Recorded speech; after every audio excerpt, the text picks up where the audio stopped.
Bonsoir à tous. J'espère que vous m'entendez bien. On va attendre encore 2 petites minutes le temps que les gens qui ont un peu de retard arrivent sur le live. Je vois qu'on est déjà nombreux, c'est bien. Donc en attendant que les derniers retardataires arrivent, je vais commencer par présenter un peu l'événement de ce soir. Donc déjà, je vous redis bonjour et bonjour à toutes et merci d'être présents et de passer un petit bout de votre soirée avec nous ce soir.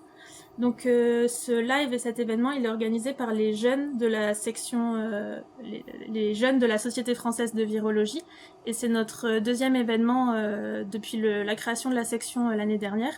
Donc on pourra vous mettre dans le chat, les modératrices pourront vous mettre le lien pour voir ou pour revoir le premier live Twitch qui a eu lieu en début d'année et qui portait sur les norovirus, donc des virus que l'on peut retrouver par exemple quand on mange des huîtres et qui peuvent nous rendre malades.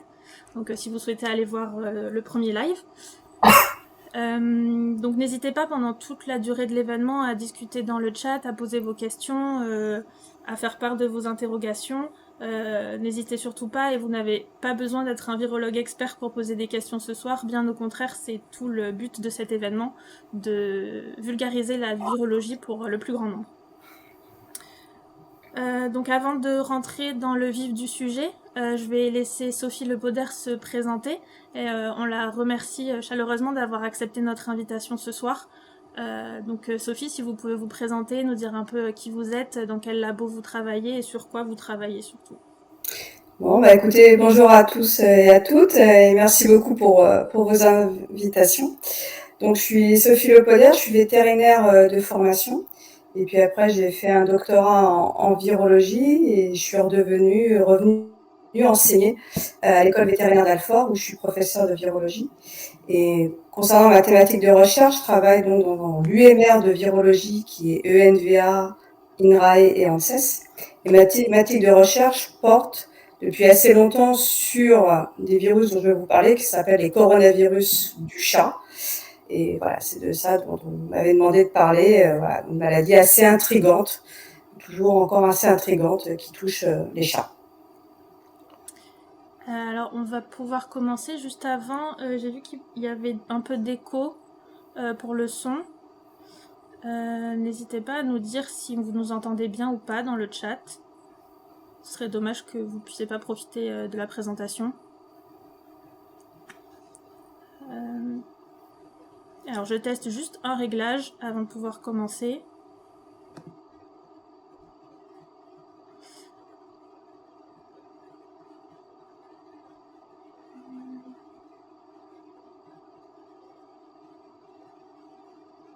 Est-ce que Sophie, vous pouvez parler pour voir si on entend un peu d'écho de votre côté?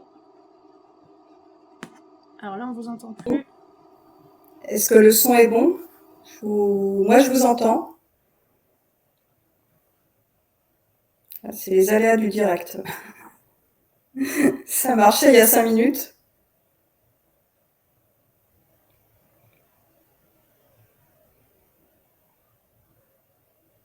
Alors moi, je vous entends plus, Dorine.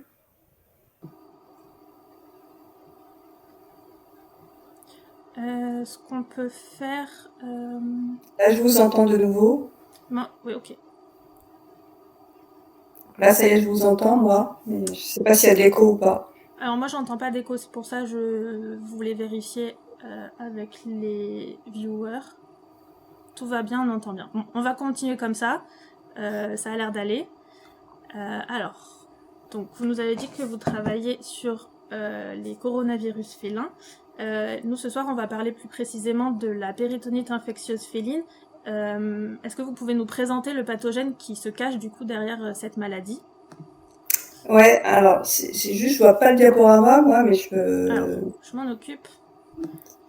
Donc, effectivement, c'est ce dont je vais vous parler. Alors, c'est un peu compliqué, des fois, à avoir un petit peu l'ensemble et une vue sur les virus. Donc, on va passer à la diapositive suivante. Voilà, donc, c'est ce que j'essaie souvent d'essayer de présenter, c'est qu'en fait, Les coronavirus, c'est comme si c'était une grande famille. Donc, comme toute grande famille, bah, on fait des arbres et puis c'est comme ça qu'on voit, plus la branche est proche, plus ça veut dire que ce sont des virus qui se ressemblent. Donc, ce que vous avez à droite, alors c'est pas tous les coronavirus que l'on connaît au monde, hein, il y en a sûrement encore beaucoup plus que ça, mais c'est ce qu'on appelle un arbre phylogénétique de virus. Et en fonction des couleurs, ça veut dire que ce sont des virus qui se rapprochent. Donc, vous voyez, on a des coronavirus, on va dire bleus, des coronavirus roses, des jaunes et des verts. Et en fait, nous, celui du chat là, qui nous intéresse un tout petit peu plus, bah, il va falloir zoomer. Il est dans la sous-famille, on va dire, ce qu'on appelle nous un genre, des alpha coronavirus. Voilà. Donc il est là, il est assez proche d'un coronavirus qu'on trouve chez le chien ou d'un coronavirus qu'on trouve chez le porc. Donc il est là, mais en fait c'est encore plus compliqué que ça, parce qu'il y a plusieurs coronavirus félins. Et donc, on reclasse encore et on redivise la classification sur la diapositive suivante. C'est comme si vous aviez un frère et une sœur. C'est ce qu'on appelle le coronavirus félin 1. C'est pour ça qu'en abrégé, très vite, on met FCOV1 pour feline coronavirus 1. Et puis, vous avez, on va dire, sa sœur qui s'appelle, on va dire, FCOV2. Donc, ces deux coronavirus félins, issus vraiment de la même fratrie, mais ils sont assez différents quand même. Et celui qui le plus souvent affecte le chat, c'est le 1. C'est celui qu'on retrouve, c'est typé, donc c'est plus souvent. Le 2 est beaucoup plus rare dans la nature. Mais par contre, quand on veut travailler en laboratoire et travailler sur des cellules et avec un virus, et ben en fait, assez curieusement, il n'y a que le 2, quasiment que le 2, que l'on peut travailler en laboratoire. C'est pour ça que j'ai écrit cultivable en laboratoire. Et le 1, bah, on ne sait pas bien l'utiliser et l'étudier en laboratoire. Donc ça, pendant longtemps, ça a beaucoup freiné aussi les recherches sur ce virus, parce qu'on fait beaucoup de choses sur le 2, en imaginant que ça se transpose sur le 1, sur son frère, et en fait, bah, comme c'est frère et sœur, parfois, des fois, c'est pas aussi évident que ça. Et c'est encore plus compliqué que ça, cette famille de coronavirus félins, parce qu'en fait, on va dire que c'est deux jumeaux. Voilà, vous avez des jumeaux dans le coronavirus félin 1 et des jumeaux dans le coronavirus félin 2. Je vais essayer de vous expliquer sur la diapositive suivante. Voilà, on les fait apparaître un peu comme ça. Et ça, c'est pour vous dire que au sein des coronavirus félin 1, si on prend que la gauche, bah, vous avez le coronavirus félin pas très pathogène et très fréquent, qu'on va appeler très vite le FECV, je vais essayer de vous expliquer après. Et puis un presque pareil, son jumeau, mais qui lui est beaucoup plus méchant, il n'a pas du tout le même caractère. C'est le FIPV, ça veut dire virus de la péritonite infectieuse féline. Et là, lui, il est très méchant pour le chat, il va provoquer une maladie qui potentiellement est mortelle. Et vous avez la même chose, côté de la sœur, du FCOV2. La plupart du temps, vous avez la version FCOV2 avec une version non pathogène. Et puis de temps en temps, vous avez la jumelle qui apparaît et qui, elle, est extrêmement pathogène et peut provoquer la PIF. C'est un peu comme ça.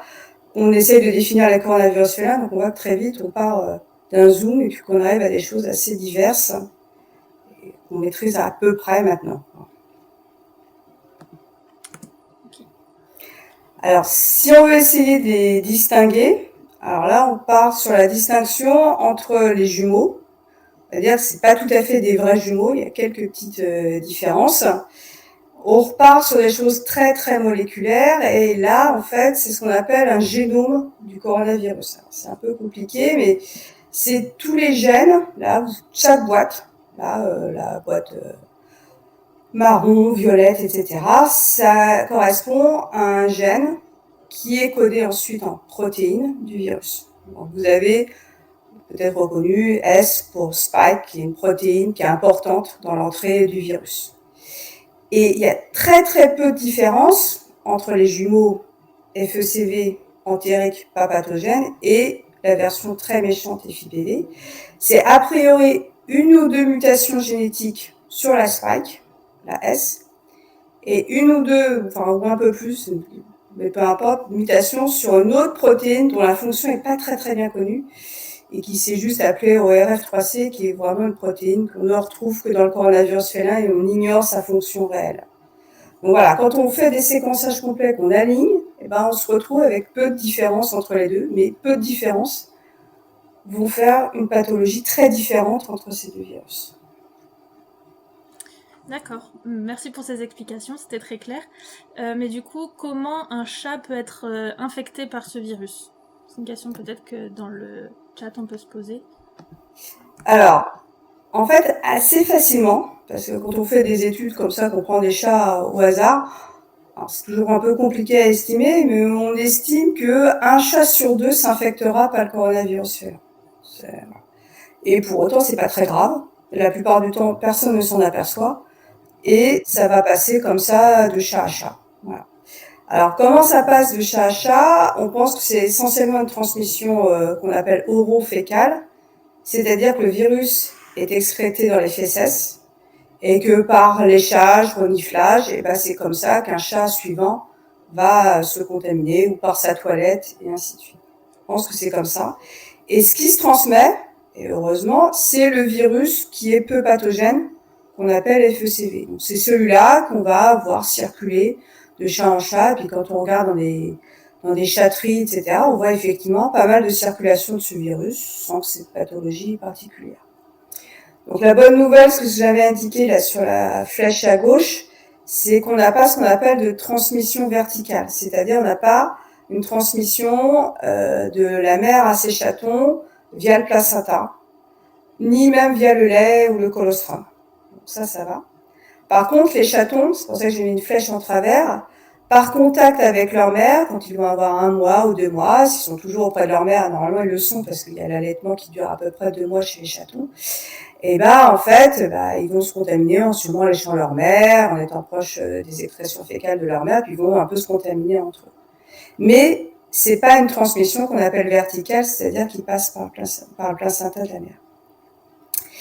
Et à droite, j'ai mis ce que j'appelle transmission indirecte, mais je l'ai mis en pointillé rare.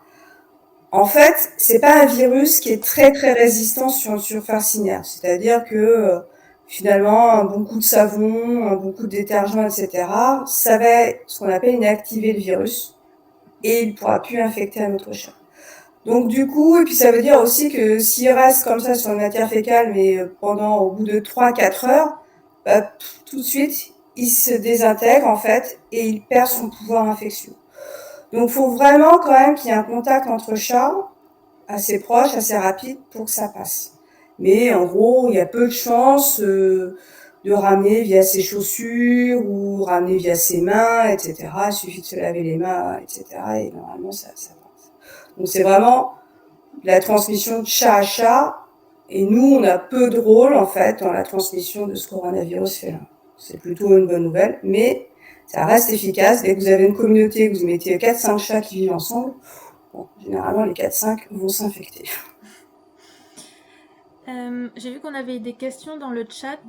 La première, c'est plutôt par rapport à ce que vous aviez dit avant. Il y a quelqu'un qui demande, comme le virus est assez proche, est-ce qu'il est transmissible à l'humain? Alors non. Alors ça, on est clair là-dessus. Non, il est vraiment... c'est un coronavirus spécifique du chat. Je sais qu'on a pas mal parlé de coronavirus qui pouvait passer d'espèce animale à l'homme, mais pas celui-là. Celui-là, c'est vraiment... Pour tout dire, il n'est pas nouveau. Il est découvert depuis 1963. Donc on a quand même pas mal de recul dessus. Et il est vraiment spécifique du chat et on en trouve chez le guépard. Enfin, en fait, les félidés sauvages. Quand on cherche bien, guépard, panthère, mais il y a peu d'études sur ces animaux. Mais on le retrouve chez les félidés sauvages. Il est vraiment très spécifique des chats et des félidés en général. D'accord. Et on a une deuxième question. Donc Nelfi qui demande, et le tout premier chat, il a été infecté comment? Question un peu Le premier chat dans l'histoire, etc. Bah alors, tout premier chat dans l'histoire, je ne sais pas. Peut-être que ça lui vient d'un coronavirus du porc ou du chien. Parce qu'en fait, on a un coronavirus du porc et du chien qui sont assez proches. Et peut-être que dans l'histoire, mais là, il faut qu'on remonte. On n'a pas fait ça sur d'autres virus, on sait ces histoires-là, mais on remonte à la préhistoire en fait. Et au moment où les espèces se différencient en Canis familiaris ou en Felis catus. Et sur d'autres virus, on sait ça. Et pour les coronavirus, c'est un peu hypothétique, mais on peut peut-être imaginer qu'effectivement, il y a des ancêtres communs, par exemple, entre les carnivores, entre chat et chien. Probablement qu'il y avait un ancêtre commun avec un virus commun, et qu'ensuite, avec la différenciation des espèces, on arrive à aussi des différenciations de virus. D'accord. Alors une dernière question sur cette diapo avant de continuer. Enfin, sur ce qu'on vient de discuter plutôt. Donc, Nelfi, toujours qui demande est-ce que c'est quand même le même récepteur que chez les humains pour le virus? Alors, il y a plusieurs... Enfin, en fait, c'est difficile de dire chez les humains parce qu'en fait, il y a plusieurs coronavirus qui peuvent infecter les humains avec plusieurs récepteurs reconnus. Donc, je ne sais pas à quel coronavirus humain fait référence la personne. Si c'est une référence au SARS-CoV-2, non, ce n'est pas le même récepteur. Ok, très bien. Du coup, on peut continuer sur la présentation. Donc, on a vu comment les chats pouvaient être infectés. Est-ce que c'est une maladie qui est très répandue chez les chats et est-ce qu'on peut savoir si son chat, comment on peut savoir si son chat est infecté? Alors, l'infection est très répandue, la maladie est très rare. Ça, c'est toujours des notions un peu difficiles à comprendre, mais on peut, comme beaucoup, être infecté sans symptômes. Et puis, la maladie est rare. Et chez le coronavirus félin, c'est vraiment ça. L'infection est fréquente. On peut savoir si son chat est infecté en faisant un diagnostic très particulier, moléculaire, sur prélèvement de fesses. Est-ce que ça a un intérêt? Je ne sais pas. Mais en gros, voilà, ce qui se passe quand un chat s'infecte, la plupart du temps, il va aller vers la flèche de gauche, le haut, et il va guérir. Donc, on s'apercevra strictement de rien. Et le chat guérit. Il élimine le virus. Son système immunitaire est capable de le faire. Il y a une deuxième possibilité qui est vers le bas, dont on a mal à imaginer la fréquence, où il va rester ce qu'on appelle chroniquement infecté. C'est-à-dire qu'en fait, le virus va continuer à se multiplier, mais le chat continue à aller toujours très très bien. Donc le chat excrète du virus, mais le chat va bien, et donc rien ne se voit, rien ne se passe. Ça peut durer plusieurs mois, ça c'est sûr. Plusieurs années, ça on ne sait pas. Mais plusieurs mois, ça c'est sûr. Et jusque-là, tout va bien. Là où ça devient grave, c'est si le virus initial se met à muter et se transforme dans le jumeau très pathogène qu'on a appelé le FIPV. Et là, le chat devient malade et le chat devient tellement gravement malade qu'il peut en mourir. Et c'est là qu'on a ce qu'on appelle la péritonite infectieuse féline, que donc on a appris en abrégé, nous on l'appelle la PIF. On appelle ça.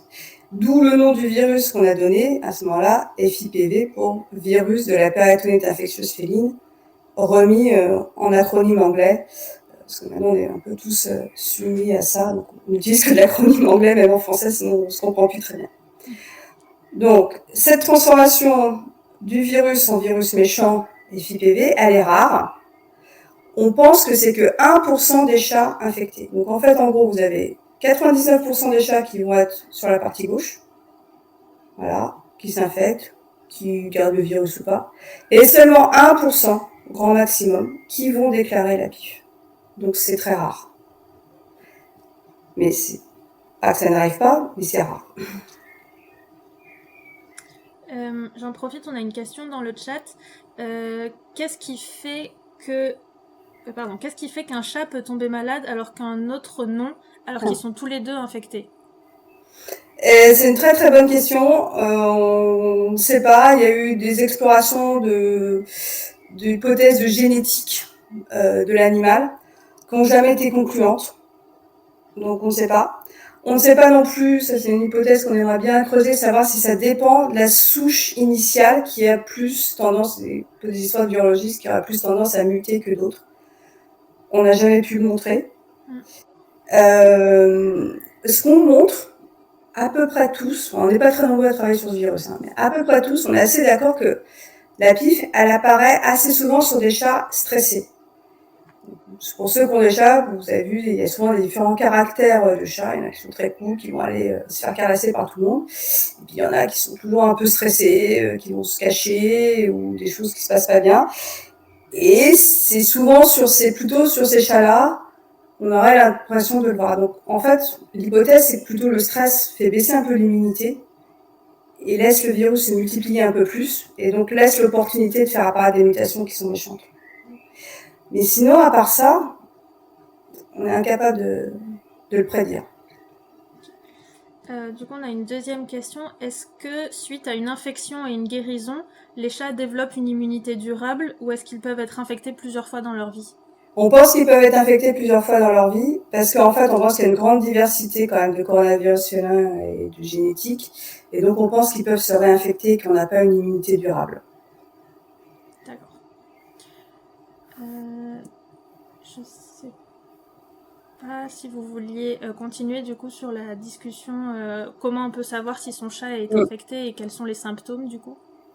Alors les symptômes, ça c'est assez compliqué ensuite, ça fait partie des choses qui sont aussi assez complexes pour un vétérinaire, c'est de reconnaître que le chat est en train de faire une péritonite infectieuse féline ou pas. En fait, ça fait partie des sujets qu'apprennent les étudiants vétérinaires dans différentes disciplines, parce que c'est pas du tout évident. Alors, on a l'habitude de leur apprendre qu'il y a une forme sèche et une forme humide. Donc là, vous voyez des photos, dont une en bas qui est assez ancienne, à date de la fin des années 70, mais je l'aime bien. La forme humide, on le voit bien, c'est sur un Rex corniche, il a un abdomen en forme de poire. Et en fait, ce qu'il faut imaginer, c'est que dans cet abdomen, il y a énormément de liquide, qu'on appelle du liquide acide, qui s'est accumulé. Et ce pauvre chat, ça va le faire mourir, parce que ce liquide, même si on l'enlève, on peut le drainer, en fait, il se reforme sans arrêt. Et donc, il va finir par s'épuiser.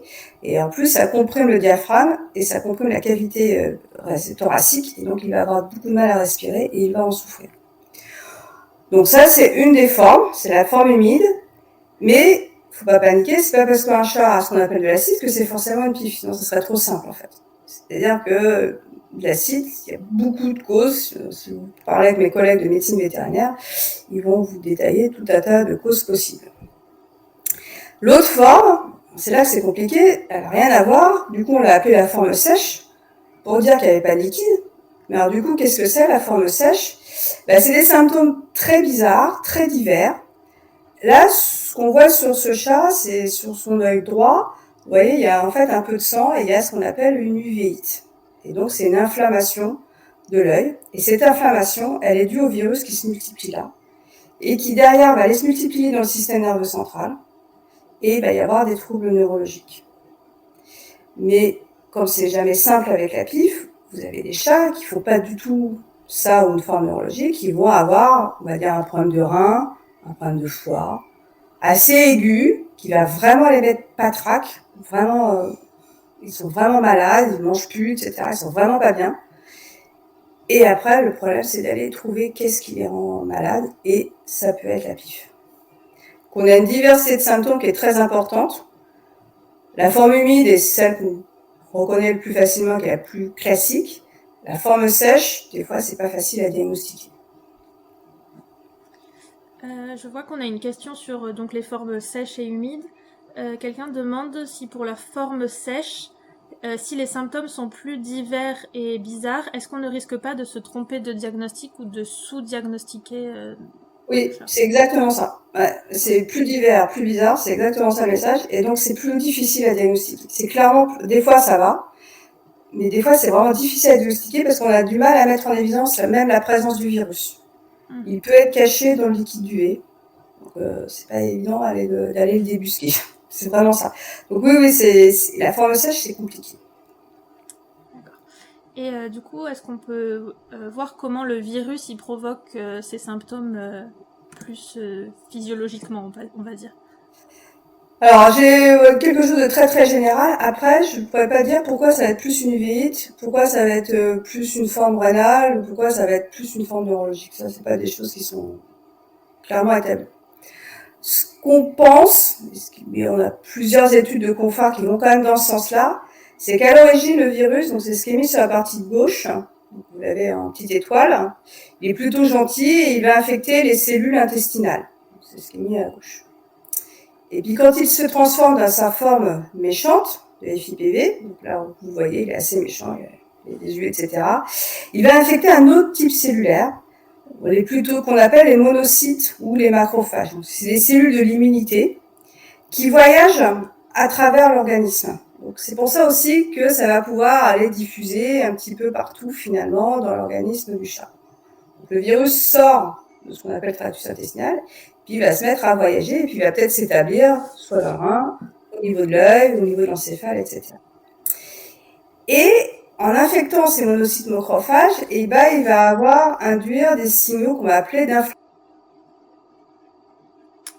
Ah, on a perdu Sophie. Alors attendez.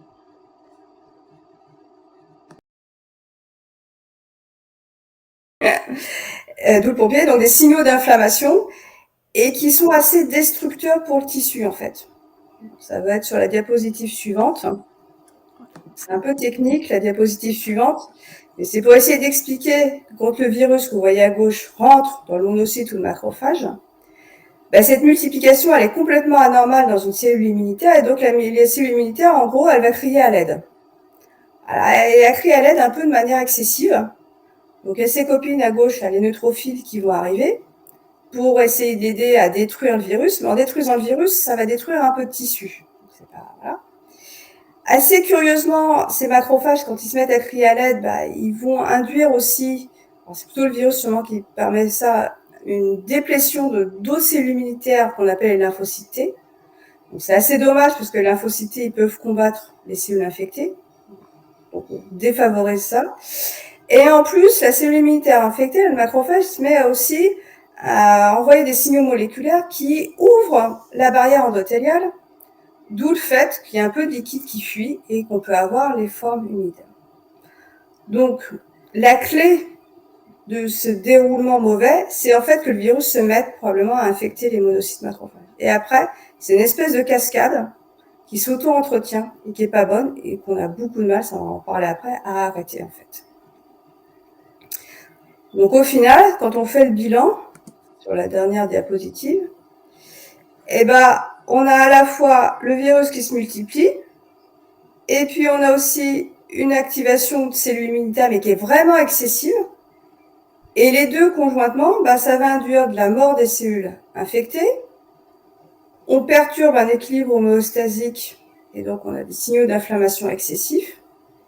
Et puis on a aussi une perméabilité vasculaire qui s'augmente. Et c'est toute cette combinaison qui va induire les signes cliniques qui sont vraiment très très graves pour le chat, là, pour le coup. On a des questions en rapport avec ça dans le chat. Nelfi qui demande si le virus il peut se multiplier dans tous les organes. Alors, en fait, à partir du moment où il se multiplie dans les monocytes macrophages et que les monocytes macrophages voyagent, oui, je dirais que ça peut aller un peu partout.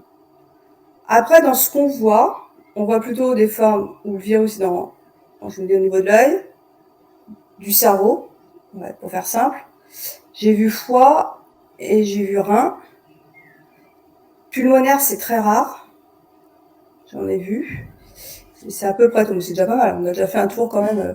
Il n'y a pas du tout le tractus génital, par exemple. D'accord. Ça, on n'a pas vu. Et une autre personne qui demande si le virus infecte des cellules immunitaires, est-ce qu'on ne risque... Est-ce que le virus induit une sorte d'immunodépression? Alors, oui, il y a de ça. Il y a ce qu'on appelle une lymphopénie. Donc, c'est une déplétion de lymphocytes, en particulier les lymphocytes T, pour ceux qui connaissent, T pour tueur, on peut dire. Donc, des lymphocytes qui sont très très utiles pour combattre les infections virales en plus. Et paradoxalement, il induit une surmultiplication d'autres cellules immunitaires, mais qui pour le coup vont pas être très très utiles, qu'on appelle les neutrophiles. Donc, ils sont un peu des cellules qui vont détruire un peu tout, mais un peu tout et n'importe quoi et un peu trop. Donc, il y a une immunodépression des cellules très utiles, voilà, spécifique, et puis il y a une suractivation des cellules immunitaires, mais qui fonctionnent pas super bien en fait pour combattre le virus. Ok. Une dernière question avant de passer à la suite. Du coup, est-ce que paradoxalement, qu'un chat qui a un système immunitaire plus faible de base sera plus protégé que les autres? S'il a moins de... Je vois pas trop pourquoi en fait. Je pense que ça dépend pas du tout de ça en fait. Là, encore une fois, la plupart des chats s'infectent, ils ne déclarent rien. Qu'est-ce qu'il est l'épisode qui va faire déclarer? On le maîtrise pas très très bien, mais un système immunitaire plus fort ou plus faible, Et du coup, une question qui va faire la transition avec la suite. Je l'ai perdu.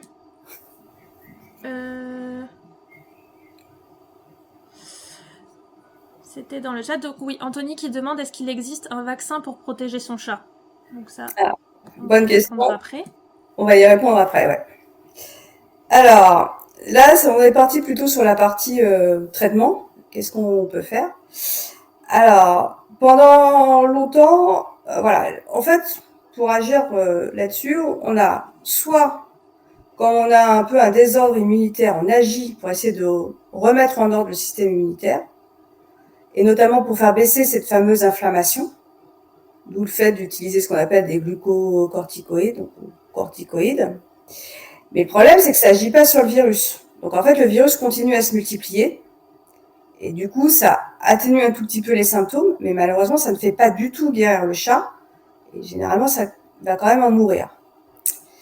Donc la stratégie, ça a été plutôt de chercher vraiment des molécules qui pourraient inhiber la réplication virale, c'est-à-dire vraiment agir sur le virus et empêcher qu'il se multiplie. Donc ça, c'est ce qu'on appelle les antiviraux, vraiment assez spécifique. Et ça, c'est très très compliqué à développer. C'est un champ de recherche en soi et c'est pas facile à trouver. Donc, je sais pas, diapositive suivante.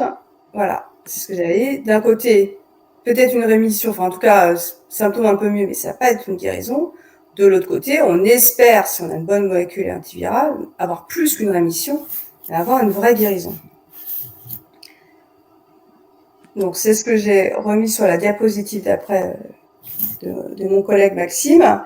C'est que entre rémission et guérison, c'est pas la même chose. C'est-à-dire qu'une rémission, vous avez plus de symptômes, mais le virus est encore là, et peut-être qu'il y aura une rechute. La guérison, c'est-à-dire qu'il n'y a plus de symptômes, mais que le virus aussi est vraiment disparu, et que du coup, il n'y aura pas de rechute, ou alors il faudra que le chat se réinfecte, mais il ne gardera plus le virus. C'est ça la différence entre, pour nous en tout cas, entre rémission et guérison. Ça, c'est la différence qu'on va faire là. Donc, je sais pas, diapositive suivante, si on continue là. Et il se trouve que très récemment, il y a une molécule qui a été autorisée en France. Alors, elle a un nom très barbare. C'est comme ça. Elle s'appelle GS 44 15 24. Je sais pas pourquoi. J'ai aucune idée de pourquoi. Mais voilà, c'est tombé là-dessus. Et cette molécule a un effet assez miraculeux parce que elle, effectivement, elle peut rentrer dans une cellule infectée et elle va empêcher le virus de se multiplier. Donc ça veut dire que tout ce qui est Dorine là, est en train d'entourer, en fait, il va pas y avoir de formation de petits virus, en fait. C'est-à-dire qu'un virus rentre, mais s'il n'y a pas la molécule, il reforme plein de petits virus. C'est ce que fait tout virus de base. Mais avec la molécule, elle est capable d'agir pour empêcher que le virus, une fois qu'il est rentré, se multiplie. Donc elle va bloquer réellement la réplication virale. Alors comment on voit que ça marche ? Donc les premiers essais qui ont été faits dans ce qu'on appelle donc in vitro. Vous avez le principe là qui est illustré, c'est un mélange du virus à gauche, de la molécule montrée comme ça à droite et de la cellule. On mélange le tout et puis on essaie de voir comment la molécule a inhibé ou pas l'infection virale. Alors comment on voit ça ? C'est ce que vous pouvez avoir sur la plaque. Donc quand les cellules sont mortes, il n'y a plus de colorant bleu. Elles ont été tellement détruites qu'il n'y a plus de colorant bleu. Quand elles ne sont pas mortes, les cellules, elles prennent le colorant bleu. Et comment a été fait l'expérience ? Si on va du haut en bas, en fait, sur la première ligne du haut, la A, les auteurs ont mis une grande quantité de molécules antivirales, et puis ensuite, ils l'ont diminué au fur et à mesure. Et puis la dernière ligne, c'est le contrôle positif, c'est-à-dire que c'est le virus sans la molécule. Donc ce qu'on voit, c'est que quand on met une certaine dose de molécules, on protège les cellules, parce qu'on voit le colorant bleu. Puis au fur et à mesure qu'on diminue la dose, on protège de moins en moins la cellule et les cellules mêmes. Mais on est capable de protéger la cellule à une certaine dose. Donc ça veut dire que l'étape suivante, c'est de savoir si on est capable d'administrer une dose suffisante chez le chat pour qu'on puisse retrouver cet effet. Et là où il y a un miracle, c'est la diapositive suivante, c'est qu'effectivement, il y a quelqu'un qui a essayé cette molécule directement in vivo sur des chats atteints de péritonite infectieuse féline. Et ce quelqu'un, c'est pas n'importe qui, parce que vous, ça vous dit rien. Donc c'est un papier en 2019, ça commence un petit peu à monter. Et quand on regarde donc ce papier, donc c'est une publication de travaux de recherche, quand on regarde le premier auteur, Niels Pedersen, en fait, ce monsieur, c'est celui qui a découvert le coronavirus félin, qui a décrit les premiers cas de péritonite infectieuse féline. C'était en 1963. Autant vous dire, c'est quelqu'un qui a travaillé longtemps sur le même virus et qui s'est acharné dessus, mais je pense qu'il est plutôt maintenant à la fin de sa carrière. Et à la fin de sa carrière, il a quand même fini par trouver une molécule qui, effectivement, c'était son papier, là, qui semblait indiquer que ça marchait. Alors, comment il l'indique? C'est un peu compliqué, c'est la figure princeps du papier. Vous avez, donc, si vous voyez l'anglais wet, c'est des 4 pifs forme humide, ce qu'on a dit avant, et en dessous, c'est dry, donc c'est les 4 pifs forme sèche. Chaque trait correspond à un chat. Et au-dessus, vous avez la durée du traitement. Je pense qu'au minimum, il a fait un traitement de 3 mois. Voilà. Et quand il y a des hachures, c'est-à-dire qu'il interrompt, puis qu'il reprend. Vous voyez, il y a des chats, il a interrompu, et il a repris. Parce que même celui qui monte d'Orine, ça a été interrompu, puis il a repris. Et quand il y a des petites croix, elles sont au fond, tout en bas, c'est sur les chats pour lesquels, malheureusement, ils sont morts, malgré le traitement. Mais tous les autres chats, c'était sa première publication, il montrait qu'il avait réussi, pour lui, alors il ne savait pas trop si c'était une guérison ou une rémission, il pensait plutôt que c'était de la guérison, qu'il avait réussi à guérir des chats de la péritonite infectieuse féline. Et c'était la première fois au monde que quelqu'un y arrivait sur des cas d'infection naturelle de cette maladie. Mais c'est pas sans effort, puisque vous voyez que c'est minimum un traitement de 3 mois, et que pour certains chats, il faut retraiter parce qu'il y avait des rechutes justement de symptômes, et pour certains, il a fallu faire des doses aussi plus fortes, etc. C'est les premiers papiers où il arrive à en guérir un certain nombre quand même, pas tous, hein, et on ne guérira pas tous les chats de la pif, mais un certain nombre, c'est déjà pas mal. Hein. Alors, diapositive suivante.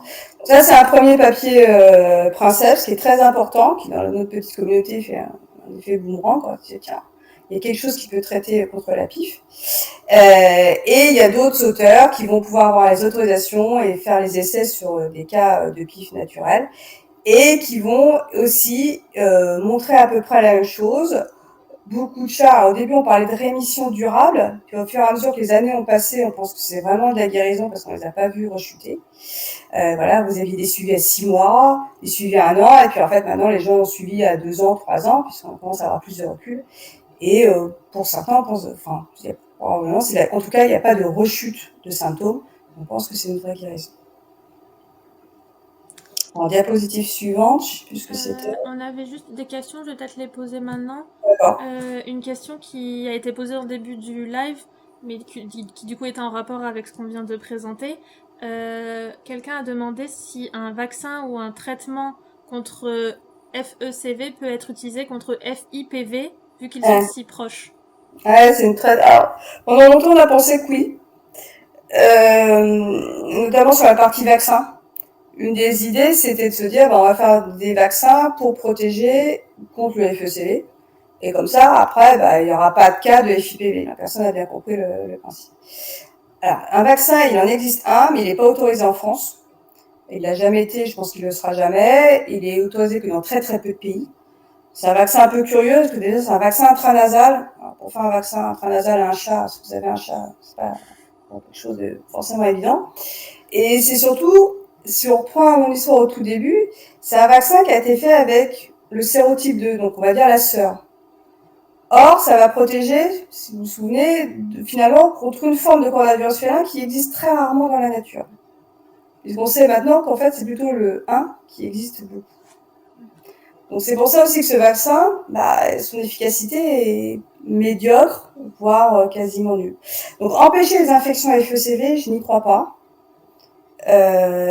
Et les antiviraux, c'est vraiment fait pour être mis quand un chat est malade. On n'a pas d'autorisation de les utiliser. C'est pas fait pour faire du préventif. Ça, c'est interdit. On avait une autre question, plus sur ce qui a été présenté avant, je pense. Margot qui demande, est-ce qu'il y a un modèle cellulaire particulier pour étudier ces virus? Oui, on a des cellules de chat, ça existe. Voilà, des cellules immortalisées de reins de chat, de fœtus de chat, qui se commercialisent et qui se... Ouais. Et une dernière avant de passer à la suite. Est-ce qu'il y a une durée minimale qui est efficace pour le traitement par le GS 44 15 24? Ouais. Est-ce qu'il peut provoquer une résistance virale à long terme? Alors, bonne question. Sur la résistance virale à long terme, on l'a pas vu. Enfin, personne, ceux qui ont cherché ne l'ont pas vu, y compris en essayant de le faire, de le modéliser sur cellules. Voilà. Donc, après, on l'utilise normalement pendant 3 mois et ensuite on arrête. D'accord. Normalement, 3 mois c'est suffisant de traitement. Voire certains descendent maintenant à 2 mois en fait. D'accord. Alors on va passer à la suite. Donc un petit résumé de la Ouais. présentation et peut-être pour les gens qui regardent la présentation, s'ils se posent la question, est-ce que si mon chat est malade, est-ce que actuellement on peut complètement le guérir? Alors complètement le guérir, non. Alors déjà, la première chose, c'est évidemment d'aller chez le vétérinaire et que le vétérinaire pose un diagnostic de péritonite infectious féline, ce qui en soi n'est pas forcément toujours très simple. Donc, ça veut dire qu'il va falloir un certain nombre d'examens complémentaires et passer par notamment ce qu'on appelle un examen virologique pour mettre en évidence qu'il y a le génome viral, c'est ce qu'on appelle la RT-PCR. Donc déjà, il va falloir commencer par ça, parce que si ça se trouve, c'est pas du tout de la pif. Hein. Il y a plein de choses qui ressemblent à de la pif et qui ne sont pas de la pif. Donc ça va être la première chose. Ensuite, oui, maintenant on a une autorisation très récente d'utiliser cette fameuse molécule GS 44 15 24. Il faut savoir quand même qu'elle est onéreuse. C'est un traitement quand même qui dure assez longtemps, qu'il faut donner quotidiennement au chat par voie orale. Ça ne guérit pas toujours le chat, mais ça le guérit assez souvent. On pense que c'est à 50 à 60% des cas, donc un peu plus qu'un cas sur deux probablement. Là où on a du mal à guérir les chats, c'est lorsqu'ils ont des formes surtout oculaires et nerveuses. Parce qu'on pense que la molécule a du mal à aller jusqu'au système nerveux central ou à aller jusque dans l'œil pour aller combattre le virus, en fait. Donc, je pense que c'est un problème de disponibilité pour le moment de la molécule. Ce qui était rajouté là sur la diapositive, c'est que si le chat est, par exemple, il y a une autre maladie qui s'appelle le sida du chat, s'il a en parallèle, par exemple, cette maladie du sida du chat, probablement qu'on n'arrivera pas à le guérir. C'est ce qu'on appelle les comorbidités. C'est-à-dire s'il y a un autre pathogène très grave avec, bon, on n'y arrivera pas. On n'a pas encore un grand recul, c'est vrai. On commence à s'améliorer sur le recul sur l'efficacité et l'innocuité. L'innocuité, on ne voit pas beaucoup d'effets secondaires, de temps en temps, quelques cas dermato ou des choses. Bon, pas trop. On se pose encore la question de savoir effectivement est-ce que du coup on va y avoir des résistances ou pas. On les voit pas pour le moment. Et puis bah on continue pour le moment à l'utiliser, voilà, plutôt avec prudence et sur les cas vraiment avérés de pif. Et pour le moment avec un certain succès. On est plutôt assez content quand même. Très bien, on arrive à la fin de la présentation. On va pouvoir peut-être prendre une ou deux questions.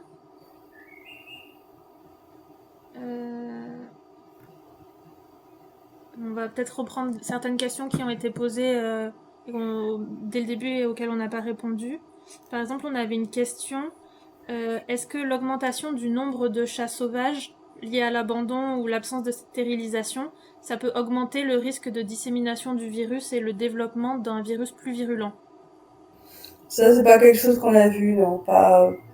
Alors je sais pas si oui, on a beaucoup de chats dans les SPA ou dans les refuges, ça peut arriver. Donc du coup, ils ont mathématiquement plus de cas de pif. Mais des explosions de cas, il y a eu un épisode sur une île à Chypre en 2023 qu'on a beaucoup de mal à expliquer. Enfin, on ne sait pas quelle est l'origine, si ce n'est qu'il y a eu un virus un peu particulier de pif qui a priori a circulé entre ces chats. Heureusement, c'était sur une île. On a craint que ce virus allait sortir de l'île, mais en fait, il est resté sur l'île. À part cet épisode à Chypre en 2023, on n'a pas revu de choses de ce type-là. D'accord. On a une autre question. Si le chat est mort, est-ce qu'il peut quand même transmettre la maladie? Alors, s'il est mort, a priori non, pour plusieurs raisons. C'est que, assez curieusement, c'est pas les chats malades qui sont les plus excréteurs du virus de base. Donc déjà, il y a peu de chance. Et puis après, s'il est mort, le cadavre va être éliminé, j'imagine, assez rapidement. Et c'est comme c'est pas un virus qui reste très stable dans l'environnement en dehors du chat, ça va pas représenter une source d'infection majeure. D'accord. On a une autre question. Comme le moyen de transmission est principalement les fesses, est-ce qu'il est envisageable d'ajouter une molécule type GS44-Cas24 comme additif dans les litières qui permettrait de limiter les contaminations, notamment dans les refuges et les chatteries? Non, ça, de toute façon, c'est formellement interdit. Alors encore, c'est un antiviral, hein, donc c'est une molécule qui se presserait que en cas de maladie. Et qui est presserait que sur ordonnance par le vétérinaire. Ouais. Et on voit dans le chat quelqu'un qui répond que, en effet, la molécule coûte aussi peut-être un peu d'argent et ce serait pas une solution très viable de faire comme ça. Et un aspect financier non négligeable. Très bien. Je sais pas si on peut prendre d'autres questions. On va peut-être en prendre une dernière qui est intéressante. Est-ce que ces travaux et cette méthodologie de recherche a servi pour les travaux de recherche sur le coronavirus humain qui a touché le monde à peine 2 ans plus tard, notamment en parlant du papier qu'on a présenté? Alors, le papier qu'on a présenté, en fait, c'est... Il y a un équivalent de cette molécule en humaine. Et alors, ça marche pas du tout sur le SARS-CoV-2. Voilà. Donc, après, c'est deux virus peut-être de la même famille, mais ils sont sur des branches de l'arbre totalement différentes. Et finalement, ils se ressemblent pas tant que ça. Après, il y a des choses communes, hein, c'est bien pour ça qu'ils font partie de la même famille, il y a des choses communes, mais il y a des choses aussi un peu inexpliquées. Et effectivement, cette molécule qui marche très bien pour ce cas chez le chat, son équivalent humain, on va dire, bah, elle marche pas du tout sur le SARS-CoV-2.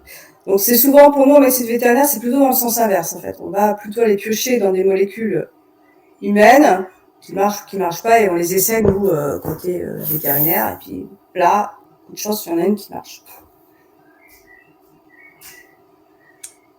Alors une dernière question. Est-ce qu'il y a une fréquence d'infection similaire entre les félidés sauvages et domestiqués? On a parlé tout à l'heure des guépards par exemple qui pouvaient être contaminés. Ouais, chez les guépards, il y a même eu des cas de pif qui avaient été décrits.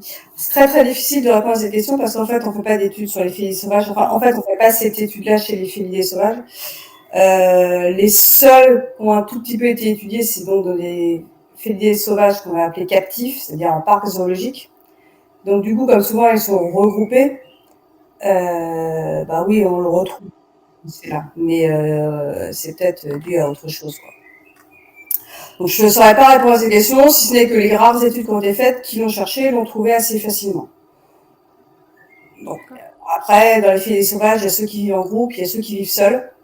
Et donc probablement qu'il y a des choses entre les lions qui vivent à plusieurs, ou le guépard qui justement est un peu plus solitaire, ça doit jouer. Très bien. Je pense qu'on a répondu à la majorité des questions. Si jamais il y a d'autres questions qui vous viennent même après le live, vous pouvez nous contacter sur nos réseaux sociaux pour nous faire part de questions si jamais. Donc les réseaux sociaux, on pourra les mettre éventuellement dans le chat pour nous retrouver. Je pense qu'on va s'arrêter là pour ce soir. Merci à tous d'avoir suivi ce live avec nous. Donc on peut malheureusement pas passer toute notre soirée à parler virus, même si c'est un peu tentant. Donc comme j'ai dit, si vous avez d'autres questions, n'hésitez pas à nous contacter sur les réseaux qui sont épinglés dans le chat, donc LinkedIn, Instagram. Donc je tiens encore à remercier Sophie qui a été avec nous ce soir, qui a accepté notre invitation. Merci pour sa participation, son implication, et pour le temps que vous nous avez accordé ce soir et pour les viewers dans le chat. Donc n'hésitez pas, si jamais vous êtes intéressé, à aller voir ses travaux. Peut-être qu'on a suscité des vocations ce soir. Donc comme on l'a dit, je crois dans le chat, ce live sera disponible en rediffusion sur Twitch et sur YouTube d'ici quelques semaines. Donc n'hésitez pas à nous retrouver là-bas et à aller voir le premier live sur les norovirus qui est déjà en rediffusion. Donc on espère que ce deuxième événement il vous a plu. Si jamais vous pouvez prendre 2-3 minutes pour remplir le Google Doc qui est dans le chat épinglé, ça nous aiderait à nous améliorer et à avoir des nouvelles perspectives pour les prochains événements. En parlant de prochains événements, on a programmé notre prochain événement Twitch au mois de septembre. Et en avant-première, on peut vous dire que ce sera sur les virus hémorragiques. Donc on espère que vous serez aussi nombreux, voire plus, en septembre. Donc on se retrouve là-bas. Encore merci à tous. Merci à Sophie, je vois que vous la remerciez dans le chat. Merci d'avoir accepté d'être là et bonne soirée à tout le monde et on se revoit très bientôt, j'espère. Merci beaucoup Merci. aussi pour cette expérience. Au revoir. Au revoir.